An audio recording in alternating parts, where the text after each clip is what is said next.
Kecamatan Cilebar, Kabupaten Karawang merupakan kecamatan pemekaran dari sebagian desa yang berada di Kecamatan Pedes, Tempuran, dan Rawamerta yang dibentuk berdasarkan Perda Kabupaten Karawang nomor 2 tahun 2005 dengan jumlah desa sebanyak 10 desa, memiliki luas wilayah kurang lebih 6.495 hektar. Sebagai salah satu kawasan suburban dengan jumlah penduduk kurang lebih 44.513 jiwa, mayoritas berprofesi sebagai buruh, petani, dan nelayan. Dirundung masifnya industrialisasi pembangunan serta pesatnya kemajuan teknologi dan informasi, berpengaruh terhadap pola dan gaya hidup masyarakat yang sedianya diimbangi dengan pembinaan spiritual.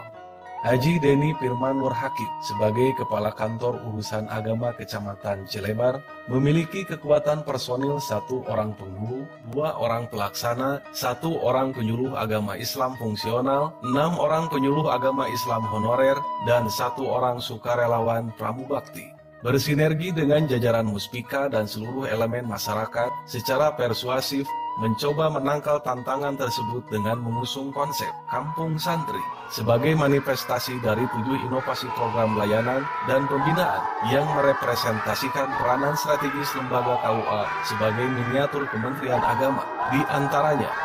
wakaf Al-Quran dari calon pengantin untuk pemberantasan buta aksara Al-Quran dengan sasaran khususnya fase usia produktif atau generasi milenial dan usia nikah melalui gerakan Maghrib Mengaji. Pendaftaran aset wakaf secara massal untuk menyelamatkan aset umat di tengah pesatnya pembangunan dan pengembangan tata ruang.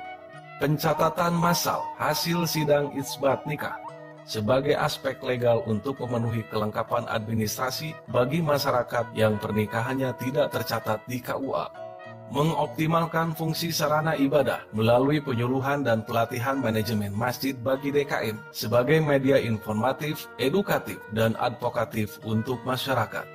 Moderasi beragama berupa penyuluhan dan pelatihan kepada khatib Jumat sebagai upaya untuk mereduksi polarisasi paham keagamaan dan dinamika politik dalam kehidupan berdemokrasi.